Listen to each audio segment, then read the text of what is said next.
Thank you very much. My name is Nnamdi Ezeigbo, and I'm the MD of Slots. Slots is a GSM phone company. So, I'm the MD. Okay, Mr. Nnamdi, what can you say in your own view is the most important challenge of the average Nigerian youth? I think the basic challenge is lack of knowledge. It's lack of knowledge, yeah. Lack of information, and this is key, all right? Because you can't create value if you don't have information. You can't create value if you don't have an idea of what vision you want to create for yourself. You can't create value if you don't have idea of what direction to follow. So information is missing, and knowledge knowledge has evaporated. And this is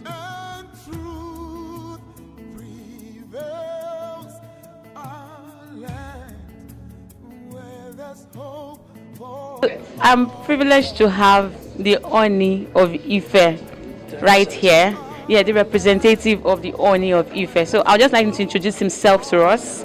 Sir, can we just meet you?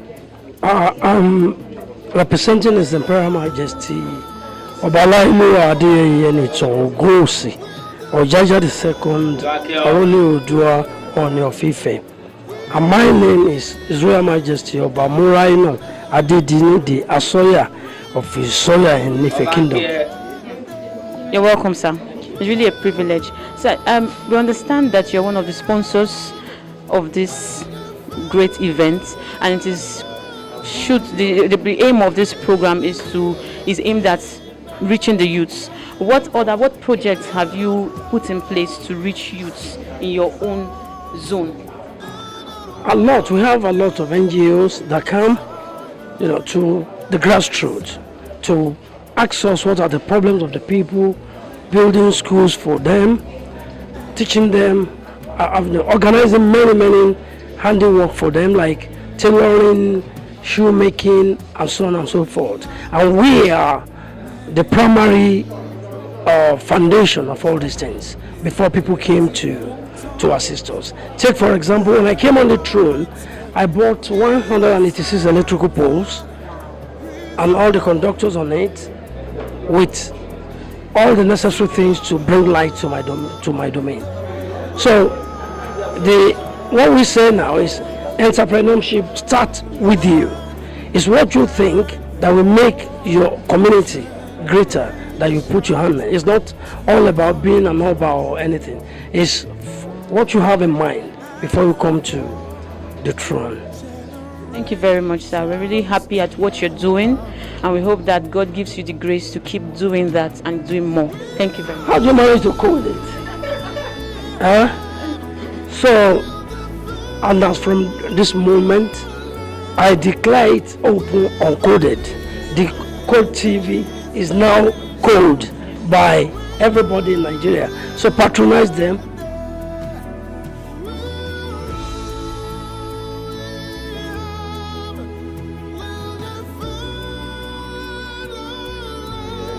Good to see you. thank you.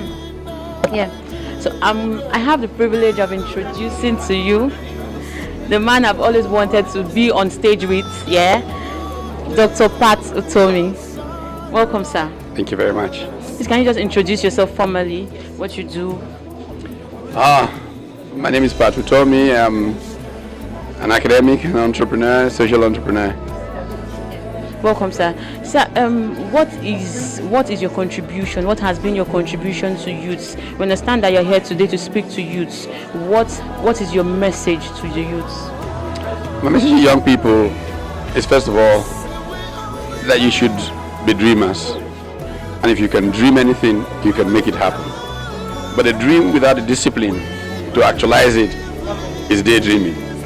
Now, a real dream is one in which you look at today's world, look at all the problems that plague it.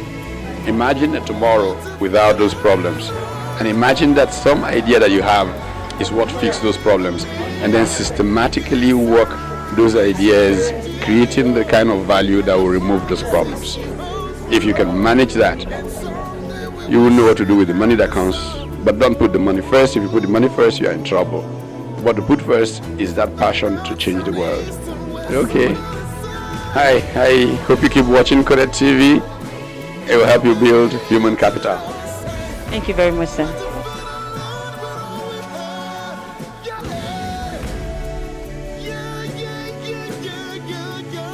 My name is Wando Mbalaso. I am an entrepreneur. I try to make a living off my passion. I run a logistic company. I make furniture for a living as well. Yes, so Furniture. Okay, Ma. What is the purpose of this event? What do we stand to gain? What do the youth stand to gain after this event? basically, I'm more worried about the high rise of suicide. I think most youths going suicidal these days or taking their lives these days is out of boredom. I think they really need something to do. I think if we help ourselves get something doing, get our lives in track, get busy, I think suicide rate is going to be reduced. And basically, I think it's just empower youths to help them, to tell them that there is hope for them. They shouldn't give up. They should just keep doing what they're doing. Definitely, there's a light at the end of a tunnel. Ma, just one question more. Did you face any challenges convening this kind of event? Of course, for anything, they said nothing good comes easy. But I'm thankful. With the help of social media, with the help of the internet, it was pretty easy to get the crowd. Thank you very much, Ma. It was really nice having you. You're looking beautiful once again. Thank you. Yes, and I wish you all the best in this journey. Thank you, Ma. All right, so my name is Jamie Pajoel, and I'm a global leadership coach. I'm a CEO of Vintage Consulting. We do management training for organizations. While you were talking, you really spoke about entrepreneurship and how we can maximize ourselves in this sector, and the fact that we don't have so much opportunities out there, but we can do something with the little opportunities we have. So what are your words to youths, because we have majorly youths listening to you today? What are your words to the youths out there? All right, so specifically I spoke on positioning yourself for global relevance, and that's how you can take your brand or yourself to the global level. And there are 4 things that are key, which is number 1, that you need to have a global goal.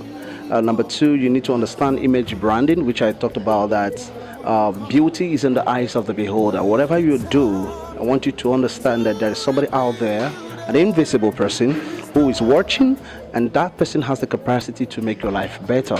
Then thirdly, I spoke on about having the right network, right? Whatever you want to do, I mean, somebody else out there is already doing it. If you have the right people around you, your chances of succeeding in life is greater. Then lastly, I talked about having a coach, right? Who you follow determines what follows you. And everything you need in life is on the other side of fear. I mean, somebody else have it. So if you can cross on the other side of fear and begin to have a coach to take you out from your fear to the other side, your chances of succeeding in life also will be greater. Thank you very much, sir. Thank you so much. We really hope to also have the time to listen to you any other time. TV, you people are doing a great job. Keep doing a great job and keep on being the best. Thank you so much. Thank you. Thank you very much.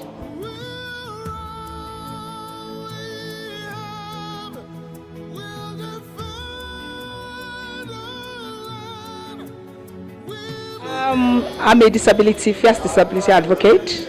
I'm also a mother of a wonderful, my last son, who is 24, God's masterpiece. And I also run an NGO based in UK and Nigeria. I'm the CEO of Start Children Initiative and co-founder of Every Woman Matters. Ma, I'd just like to ask you one more question. How have you been able to gather these people? They're beautiful people, they're wonderful people. I was surprised at how much innovative they have become and how you have been able to pick these people from nothing and just bring them. How were you able to do it? And what are the challenges you faced while doing it? And what happened is that I did some sensitization and about disability in some local government. So people then pass information and they get in touch. But what we've been able to do is that we've been able to change the way they've internalized disability. Not seen it as charity. they are human beings first and foremost, and they've got abilities, so they should rest on the work of their hands instead of looking for money from everywhere. So part of it is that, especially our young people, we want them to have a different mindset on how to be a leader and how they can grow within their community, how they can fully participate within their community is very essential. So because we know that people that are living with disability are underrepresented when it comes to development and leadership.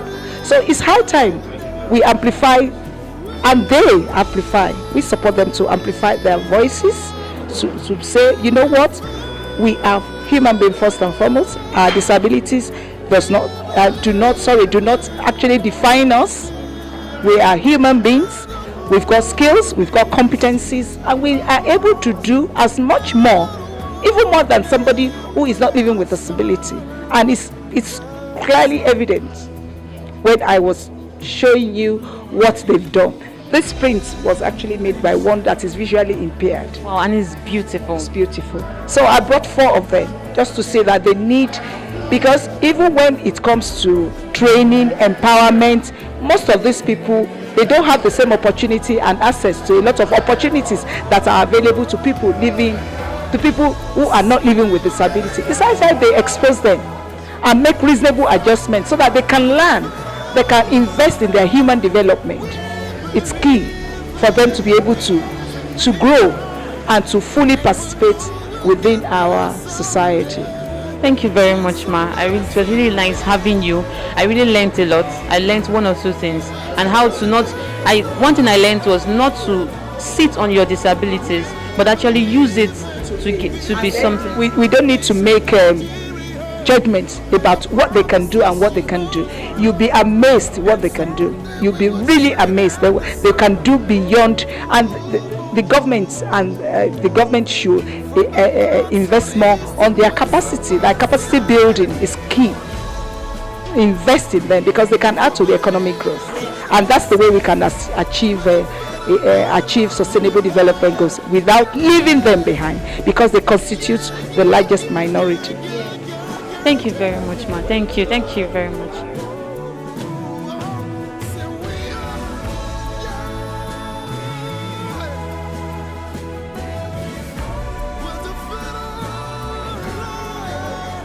Okay, so I'm here with one of the participants, one of the innovators of a lot of things. I saw him do some things. I don't want to unveil.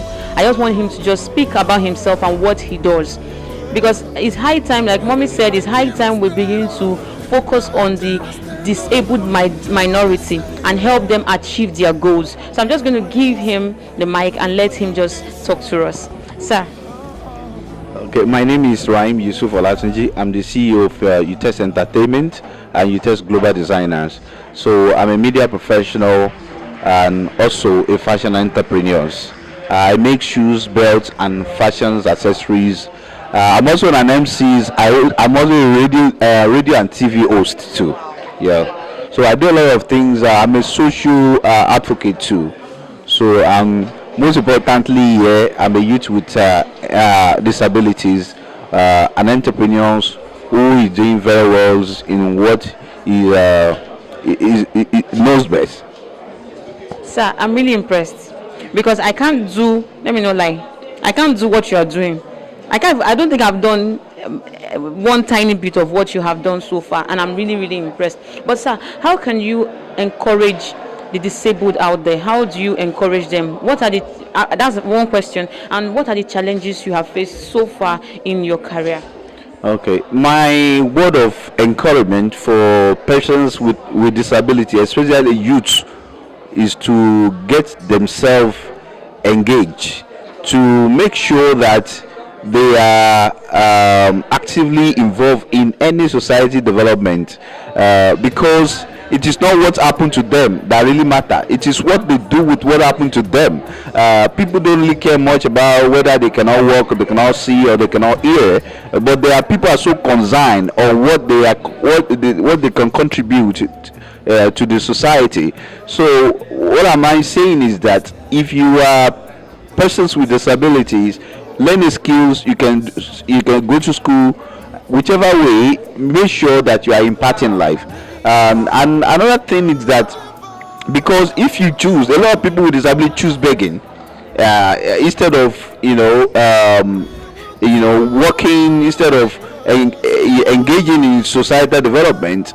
But one thing I want to tell them is that begging is a dream killer disease. Once you are begging, you are so limited to success and greatness. So as a result of that, just open your mind to the opportunity available around you and tap them.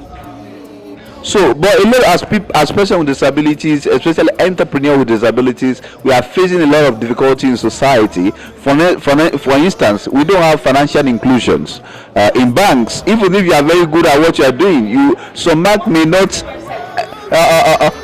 A bank may not even borrow you money, not because you are not good or you cannot really make sales, but because they just see you are disabled. How can we borrow you money? So if you don't pay, what will we do? We can't do anything for you. So we cannot take law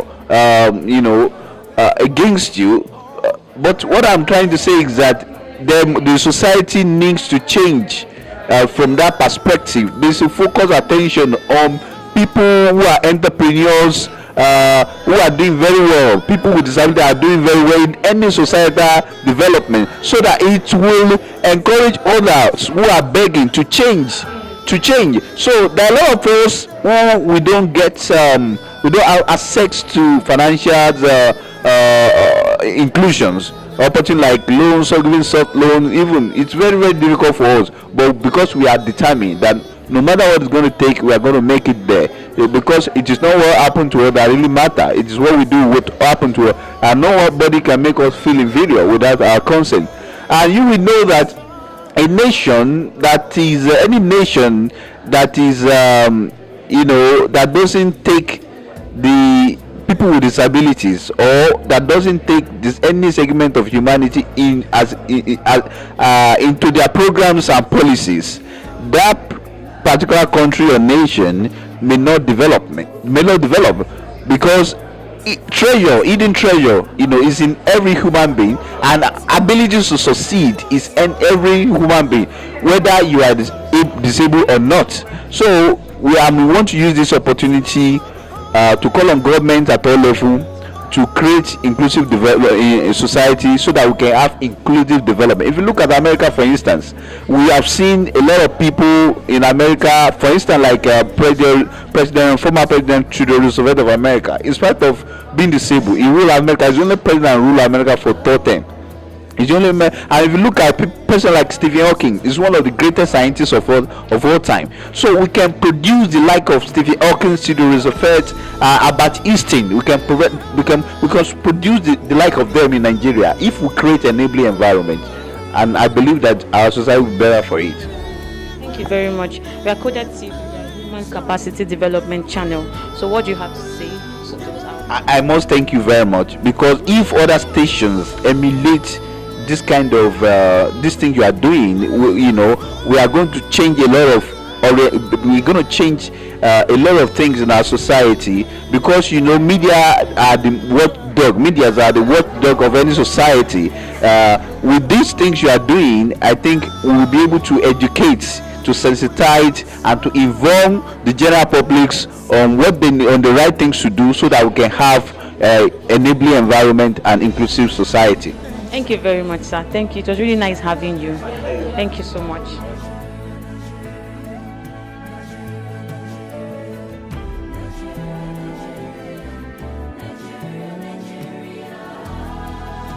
Okay, so I'm here with the president of Young Entrepreneurs of Nigeria, YEN, and he's the convener of the Youth Empowerment Summit. Sir, it's really a great privilege to have you here. Thank you very and much. What you're doing is really beautiful. So what was the idea? What did you see? Why this program? Okay, basically why we have this program is to bring our youth together who are entrepreneurs, some who are aspiring entrepreneurs, so that we can reason together on how we can actually move this country forward economically. With this, we can be able to create jobs for ourselves, we can be able to create jobs for our teaming youths. So that's the reason for this program. So did you have any challenges while planning this program? Yes, challenges are bound to come, but the most important thing is to be able to surmount those challenges. So we have surmounted them. So at the end of this program, what is your aim? What do you have? What do you hope to achieve? Okay, at the end of this program, what we hope to achieve is to see a new crop of youth be motivated to stand up and then support their businesses, create more businesses, and then create more jobs. Let them have that strength because the economy is not smiling. So with this, we have people who have come out to encourage them to keep up what they are doing. Thank you very much, sir. It's really much. What I have to say to all people out there, they should patronize and they should watch this very TV, Code TV. Thank you very much. Thank you very much. Thank you.